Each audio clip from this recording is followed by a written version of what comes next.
বড় মা, আমি চলে এসেছি। কেউ তো আর এমনি এমনি ফল মিষ্টি নিয়ে দেখতে আসবে না। বড় মা, তুমি আমাকে ওই চোখে দেখো। কেউ তো আর সম্পর্ক নিয়ে আসে না, তুমি হয়তো জমি জায়গার জন্য এসেছো। বড় মা, সব মানুষ তো আর এক হয় না, তুমি সবারই সাথে আমাদের তুলনা করছো। তুমি চুপ করো তো, সংসারের মর্ম কি বোঝো? ও তোমরা সবাই চুপ করো তো। জমি জায়গা নিয়ে এসব কি হচ্ছে? ও আমার ভাইপো হয়, ওর সঙ্গে আমার রক্তের সম্পর্ক। আপনার শরীরটা খারাপ তো, তাই দেখতে চলে আসলাম। মানুষ অসুস্থ হলে মানুষই দেখতে আসে, কেউ জমি জায়গা নিতে নয়। বড় বাবা, এখানে শুধু আমি তোমাকেই দেখতে এসেছি, অন্য কিছুর জন্য আসিনি। আর বড় মা, এরকম ব্যবহার তুমি করতে পারলে আমাদের সাথে? ওই চলো তো, এখানে আর এক মুহূর্তও থাকবো না। তাহলে বড় বাবা, আমি আসছি, মাঝে মাঝে এসে তোমাকে দেখে যাব। ঠিক আছে তাহলে। যাও যাও, আমি যদি শুনেছি তুমি তোমার ভাইপোকে জমি জায়গা কিচ্ছু লিখে দিয়েছো, তোমাকে গলা টিপে মেরে ফেলবো আমি। তাড়াতাড়ি চলো, তাড়াতাড়ি চলো, তাড়াতাড়ি চলো, তাড়াতাড়ি চলো। পড়ে গেলি তো? वाह क्या सीन है বাপ পড়ে গেছে আর বাপ কিনে হাসাহাসি করছে। वाह ঠিক क्या আছে ঠিক আছে, सीन তাড়াতাড়ি है চলো, নাহলে মাম্মা আবার জমি ভাগ নিয়ে নেবে। হ্যাঁ, আমার জমির ভাগ আমি কখনোই দেবো না। চল চল চল চল চল। আবার পড়লি তো?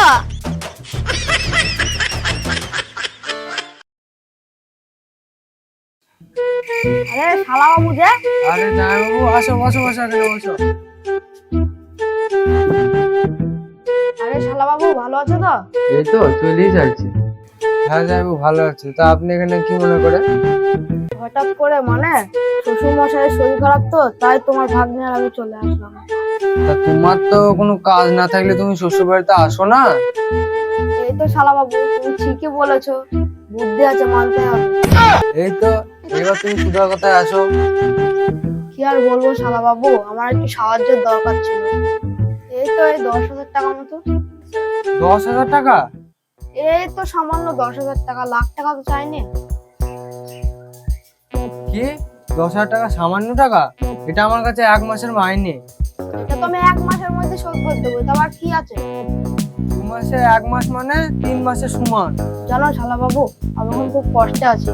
টাকাটা তুই যদি দিতে, তাহলে আমি 2-1 দিনের মধ্যে চলে যেতাম। তা আগে বলবা তো তোমার এই অবস্থা।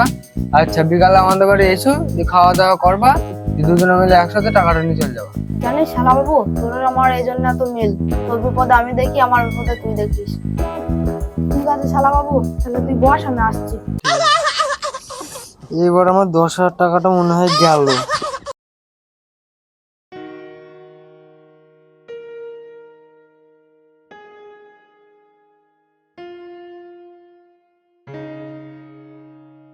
দাদু, তোমার শরীর এখন কেমন আছে?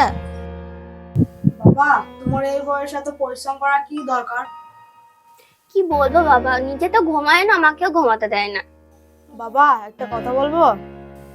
কি বলবা বলো বাবা। আপনি এক কাজ করেন, আমার সাথে আমাদের বাড়ি চলেন।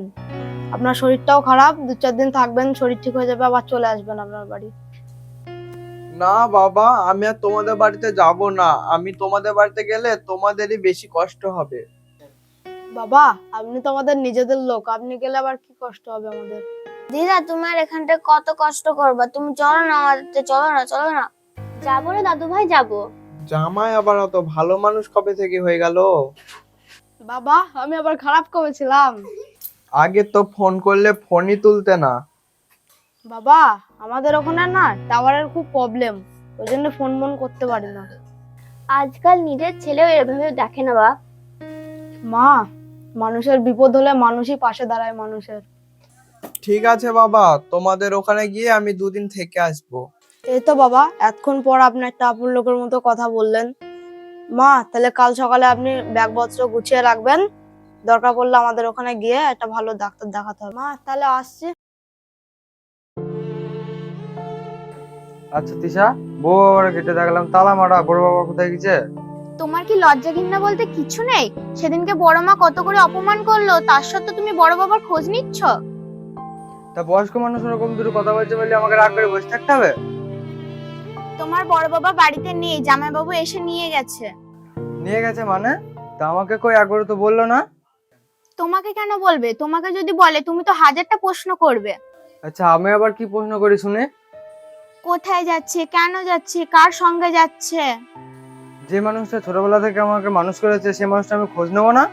অতই যখন চিন্তা, তাহলে কালকে গিয়ে দেখা করে আসো কেন? তাহলে এক কাজ করো, আমরা দুজনে তাহলে যাই ওখানে নাকি? তুমি ভাবলে কি করে এত অপমানের পরেও আমি ওখানে যাব? শুনো, অত গরম দেখালে হয়? একটু ভালোবেসেও তো বলতে পারো নাকি? তোমার ভালোবাসা তুমি দেখাবো, আমি যাবো না।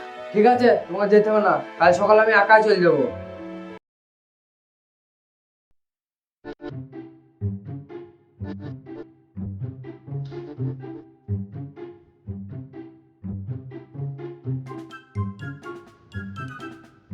মা, ও মা, ও একটু বাইরে আসো তো। হ্যাঁ বলো বাবা। ব্যাগে অনেক ফল টল আছে, বাবাকে একটু যত্ন করে খাওয়াবেন। ঠিক আছে বাবা, ভেতরে আসো। বাবা, আপনার শরীরটা এখন ঠিক আছে?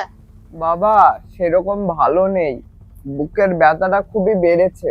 আগের দিন ডাক্তার দেখিয়ে যে ওষুধগুলো এনেছিলাম সেগুলো ঠিকঠাক টাইমে খাচ্ছেন তো? ওষুধ তো আমি ঠিক টাইমে খেয়েছিলাম, তবুও বুকের ব্যথাটা কমে। আপনার মুখ দেখে তো মনে হচ্ছে না আপনি ওই ওষুধগুলো ঠিকঠাক টাইমে খাচ্ছেন। ওই ওষুধগুলো ঠিকঠাক টাইমে খাবেন, দেখবেন আপনার ব্যথা আপনি কমে যাবে। না না বাবা, আমি তো ঠিক টাইমে ওষুধগুলো খাচ্ছি। মা, আপনি ফোন নিয়ে চলে এসেছেন?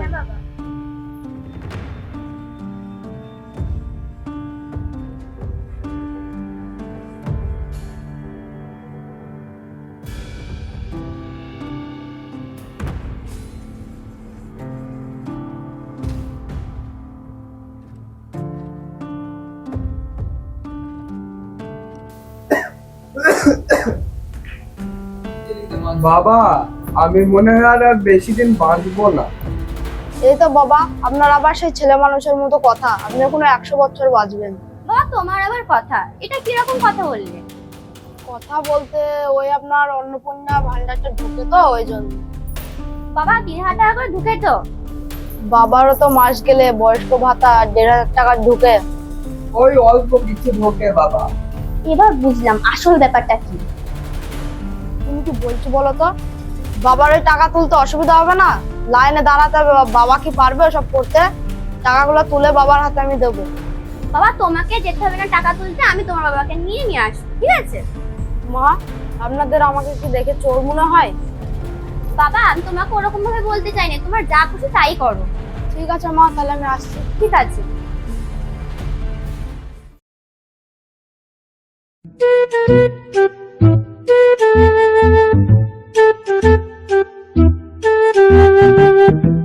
এই রিন্টু, শোন শোন শোন। হ্যাঁ কাকা বলো। হ্যাঁ, আমি শুনলাম তোর বড় বাবা, তোর ওই বড় বাবার সম্পত্তি সব তোর জামাইবাবুর নামে লিখে দিচ্ছে। আমার বড় বাবার সম্পত্তি আমার বড় বাবা কাকে দেবে কে জানে?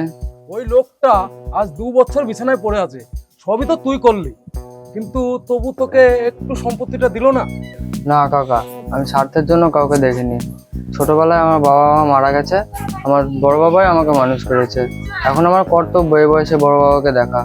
কিন্তু আমাদের হিন্দু ধর্মে যত কোনো সম্পত্তি সেটা তো তোর একটু নেওয়ার দরকার ছিল। না কাকা, জমি জায়গা চলে গেলে আবার তো ফিরে আসবে, কিন্তু মানুষটা যদি একবার চলে যায় আর ফিরে তো আসবে না। কিন্তু স্বার্থের জন্য সবাই দৌড়ে বেড়ায় রে, কিন্তু একমাত্র তোকেই দেখলাম মহান ব্যক্তি, তুই সবার উপরে রে। যা, তবে তুই যা। ঠিক আছে কাকা, তাহলে আসছে আমি।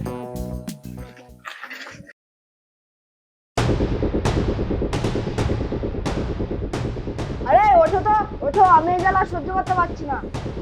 বাবা তোমার কাছে তো আমরা বেশি কিছু চাইনি। চাইলেও আর কিছু পাবেন না, এই সংসারের দায়িত্ব আমি আর নিতে পারবো না। বাবা তুমি এসব কিসব কথা বলছো? দেখো মা, আমার আগে আলাদা পরিস্থিতি ছিল, এখন আমার সেই পরিস্থিতি নেই। বাবা দেখো, তোমার যদি কষ্ট হয় তাহলে আমরা চলে যাব। যান না, নিজের বাড়িতে চলে যান, এখানে কি বসে আছেন? কি বলছো বাবা, এই দুই বুড়ো বুড়ি কোথায় গিয়ে থাকবে এখন? দেখেন, আমি পরিষ্কার বলে দিচ্ছি, আপনাদের আমি জমি জায়গা নেওয়ার জন্য এখানে নিয়ে এসেছিলাম। তাহলে বা তুমি কি আমাদের দুজনকে জমি জায়গা ধরে নিয়ে এসেছিলে এখানে? তাই তো, আমি মানুষ চিনতে ভুল করেছি। তাহলে এখন তো চিনতে পেরেছো? তাহলে চলো আমরা চলে যাই। তাই চলো গো, চলে যাই আমরা। তাই এক্ষুনি চলে যান আমার বাড়ি থেকে।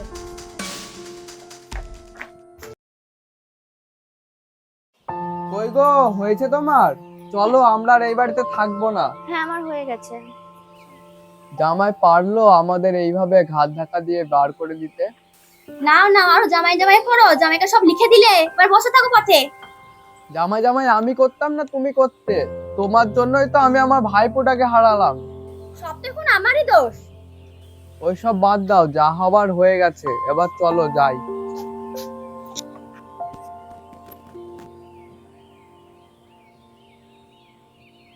আরে বড় মা, তোমরা দুজন এখানে কি করছো? কি বলবো বাবা, জামাই জামাই করে জামাইকে সবকিছু লিখে দিয়ে এখন জামাই বাড়ি থেকে বের করে দিয়েছে, এখন এই অবস্থা। বের করে দিয়েছে মানে? এই কথাটা তো আমাকে ফোন করে বলতে পারতে। কি বলছো বাবা, তোমার উপর কত অন্যায় অত্যাচার করেছে, ওই মুখে আমি ফোন করবো? তা আমি তো তোমাদের ছেলে মতো, তাও তো আমাকে একবার ফোন করতে পারতে নাকি? দেখো, এটাই আমার ভাইপো, আর এই ভাইপোকেই তুমি আমার কাছ থেকে দূরে সরিয়ে দিয়েছিলে। আরে বড় বাবা, বড় মা, তোমরা দুজনে চলো আমাদের বাড়িতে। ওসব কথা বাদ দাও। দাঁতটা লাগছে না ভালো।